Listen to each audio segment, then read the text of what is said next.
Hello everyone. Today we shall learn another topic that is about laboratory errors. As we all are associated with hospital laboratories or private laboratories, it is very important to know about various laboratory variables and the errors and how to prevent them. So today's topic is just about that. Let us proceed. The learning objectives of today's topic will be the goal of laboratory analysis, phases of analysis, laboratory errors, identification of various laboratory variables, pre-analytical variables, errors and prevention, analytical variables, errors and prevention, post-analytical variables, errors and their prevention.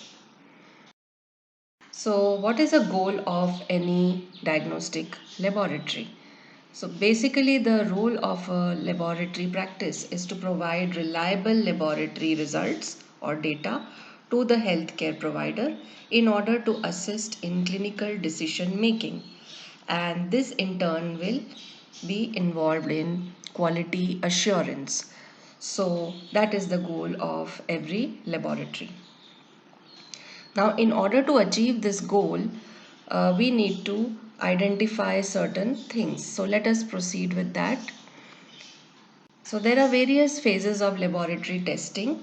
So, in order to achieve quality assurance as far as results and treatment are concerned, it is very important to know that the phase of laboratory testing is generally divided into three types, and this includes the pre-analytical phase where there is test ordering, patient or specimen identification, specimen collection, specimen quality assessment, specimen transport, and specimen preparation. The analytical phase includes various instrument calibration, result generation, result validation, and uh, finding out the performance of various equipments and reagents. The post-analytical phase, on the other hand, includes about reporting, documentation, interpretation, and appropriate clinical response. So these three are the laboratory testing phases. Now let us look into the pre-analytical phase. The pre-analytical phase includes those processes that affect the laboratory results due to handling of the specimen sample prior to analysis. So let us look at the various pre-analytical procedures. The first one is the request of test by the doctor. Second is collection of the sample. Third is transport of the sample. Fourth is receiving of the sample at the site of testing. Fifth is preparation of sample. And sixth is taking it to the analytical area in the lab. So these are the various pre-analytical procedures. Now the analytical phase includes those processes that occur during sample analysis or sample testing. These are related to verification of instrument linearity, verification of instrument precision, verification of instrument accuracy, verification of reagents and their lots and their performance. And all this is done through the use of quality control samples, procedures and quality control rules, and after all this is verified, the testing of the samples is carried out. So this includes analytical phase. Now we come to the analytical procedures. So at first the laboratory temperature should be ambient, then the equipment should be turned on, quality control samples should be run, and see if they are following the quality control rules. If there are any outliers, then there has to be troubleshooting, and once the troubleshooting has been done successfully, then the analysis of the sample will start. So all this includes the analytical procedures.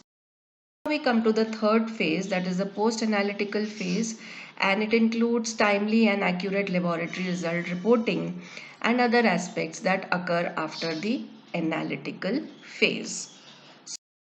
Into the post-analytical procedures, it includes obtaining of results, entry of these results in the accession book, then reporting these results in the report form or in the LIMS, then release of these reports and dispatching and sample storage. So these are the post-analytical procedures. After the dispatching, the interpretation by the clinician will begin and thereafter the treatment will start. So the first few steps will be in the lab, and once the report is dispatched by the signature of the signatory authority, it will reach the clinician. The clinician can interpret the data and accordingly start the treatment. So these all involve the post-analytical procedures. Now we come to the laboratory errors. So after knowing the various procedures, we need to know the laboratory errors. Only then can we assure quality of the reports. So the laboratory errors are also based on the phases of laboratory testing. So they are classified as pre-analytical errors, analytical errors, and post-analytical errors. Now, according to various researches, the errors in total testing procedures include the pre-analytical error, which is maximum. So, in any laboratory testing, the largest percentage of errors occur in the pre-analytical phase as per reports, and which is around 46 to 68%. The analytical error is around 7 to 13%, and the post-analytical error is again 9 to 47%. So this is the complete idea about laboratory errors. Now let us look into the details. The pre-analytical variables. So first we look into the variables and then see the errors. So in the pre-analytical variables, the most important thing is preparing the patient. So depending upon the testing and the requirement of the testing, the patient needs to be prepared first before he or she gives her his or her sample. After preparing the patient, when the patient reaches for specimen collection, the test is then there is separation of and aliquoting, the patient identification, the personnel is involved, these are all the variables. There is the turnaround time that is very important. The laboratory logs are important. The transcription errors need to be monitored. The time of collection, posture, prolonged, if the patient is in prolonged bed rest, then that has to be considered while uh, collecting the sample. The status of exercise, the circadian variation also needs to be checked. For example, if cortisol testing is required, then it has to be remembered that the peak of cortisol is between 6 a.m. to 8 a.m. Similarly, ACTH peak is between 6 a.m. to 8 a.m. Growth hormone peak is around 10 p.m. and catecholamines testing can be done via 24-hour collection. Diet is also a very important variable, and there are other uncontrolled variables. So these are all controlled variables, and these can be controlled through proper instructions and care. The uncontrolled variables include age, gender of the patient, the heredity. So these cannot be controlled but just taken into consideration. So the pre-analytical variables are basically controlled variables and uncontrolled variables. Now let us look into a little more detail about the pre-analytical variables. So let us look at the variables related to patients. So this is diet, body mass, age, medication, gender, smoking, pregnancy, status, exercise, race, dehydration. So all these aspects can influence the result, and these variables, so they form the patient variables. Now let us look at the other variables, that is the specimen collection variable, that is the diurnal variation which we saw in certain molecules like ACTH, cortisol, etc. Then the posture, time of collection, fasting status, tonic wet binding time, presence of IVS fluids, capillary versus venous collection, anticoagulants, order of draw, insufficient volume. So these are all the variables that may affect the result. Then there comes the specimen handling variables.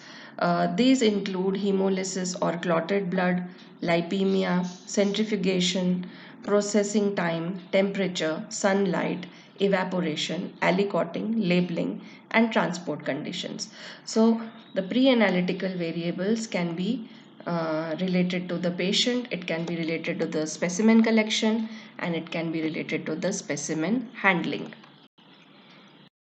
Now we come to the pre-analytical errors. So after knowing about the variables, let us look at the errors. So errors can be like patient misidentification, specimens may be mislabeled or unlabeled. There is compromised specimen. Compromised specimen means there can be insufficient volume, incorrect vacuity, or there will be leakage in the vacuity or spillage. Then there is inappropriate specimen transport condition, specimen processed is incorrect, and specimen stored inappropriately before testing, and wrong tests order. These are just some of the examples of pre-analytical error. Now in specimen collection, there are certain things that need to be taken care of. For example, when the tonic wet is applied, it should not be more than 1 minute because because there is possibility of hemolysis if it is more than 1 minute. There will be or there can be hemoconcentration. Uh, Greater hemoconcentration is seen if the tonic wet is tied for 3 minutes, and there can be venous stasis that leads to increased anaerobic glycolysis. There is accumulation of lactate which will lead to drop in pH of the blood, and this can lead to release of ionic calcium and magnesium bound to albumin. So there will be increased calcium and magnesium concentration, and there is increase in free drug level. So these are some things that are related to the application of the tourniquet. Now the correct phlebotomy technique can be discussed in another lecture, but just for your information I would like to suggest that the 18 to 25 gauge needle may be used. Minimum size to achieve small quantity sample, and small needle more likely to hemolyze, large needles more likely to cause trauma, smaller needles inappropriate for large volume draws. So these are certain things that need to be taken care of. So 18 to 25 gauge needles are most commonly used for phlebotomy. Now, when we have multiple tube collection, the thing that needs to be taken care of is the order of draw. So, for example, if we have to send one per patient sample in for various types of testing, then this is the order of draw. That is, first it should be collected in plain vacuity, then to citrate filled tubes, then to EDTA filled tubes, and then to fluoride filled tubes. This should be the sequence to avoid cross contamination. And after transferring the blood sample, the tubes have to be mixed, have to be inverted properly so that the sample mixes well with the additives present in the tubes. Now we come to the centrifugation part, which is for the sample preparation. So generally it is seen that due to high workload, uh, the time set for centrifugation is reduced, but however before centrifugation the sample has to be kept for 30 minutes after collection, and then it needs to be centrifuged for 15 minutes at 5000 rpm. This is the optimal centrifugal speed and time required. Now the definition of specimen types. So based on the centrifugation, the types of specimen achieved can be hemolyzed sample, lipemic sample, or icteric sample, and all these samples tend to interfere with various parameters and tend to give false results or and they are because of their interference. So hemolyzed samples, lipemic samples, and icteric samples uh, need to be taken care of. The parameters affected due to hemolysis may be creatinine, triglyceride, glucose. So these are the various parameters that can be affected due to hemolysis. Now we come to the prevention of pre-analytical errors. Now that we know which are the various pre-analytical errors, we need to know how to prevent it. So let us look at the various preventive measures. The first one is never accept or reject the following samples. So these are the rejection criteria. Okay, so the underfilled or overfilled tubes should be rejected. Each vacuity has its fixed volume and the sample should be filled with the sample up to that volume. If it is less or more than that, it should be rejected. Incorrect labeling or unlabeled specimens have to be rejected. Incorrect specimens have to be rejected. If specimens are too old to be processed, they have to be rejected. Similarly, if specimen is hemolyzed, then it has to be rejected. If quantity is not sufficient, then it has to be rejected. Incorrect patient identification, contaminated specimens, broken or leakage in vacuoteners and tubes have to be rejected. The forms that come along with these specimens should be complete. These are known as the request forms. So incomplete request forms should not be accepted. All the entries that are mentioned in the form should be duly filled. The diagnosis also should be mentioned in the request form. Now we come to the analytical errors. The analytical measurement includes various steps, and these errors are related to instrument that is not calibrated, instrument precision problem, quality control not done, reagents not in room temperature, reagents expired, interfering substances present, specimen mix up. So these are some of the analytical errors, and these errors can be systematic or random. Now we come to the prevention of analytical errors. So this can be prevented by monitoring, evaluating, and implementing various protocols to maintain accuracy and precision of the test carried out. For this, we need good quality distilled water, we need regular calibration of testing equipments, regular servicing and maintenance of the equipments. We also need to use calibrators which is traceable to the national or international reference material. We should include good quality control specimens in each procedure on daily basis, and the LJ chart should be duly followed. The Westgard rules should be implemented. Laboratory personnel should be aware of the stability of all reagents and controls. The post-analytical errors include the errors when the reports are not legible, as in they cannot be read properly. There is transcription error, the turnaround time is delayed, and the interpretation is incorrect. So these are some of the post-analytical errors.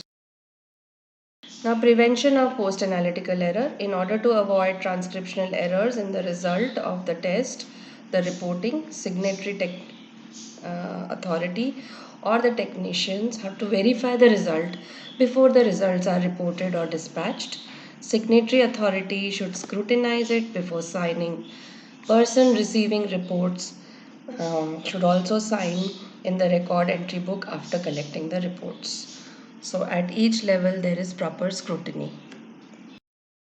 The sample retention duration for biochemistry lab, the whole blood serum plasma is for 48 hours till the reports are finalized. The body fluids other body fluids also have to be retained for 48 hours after reporting has been finalized.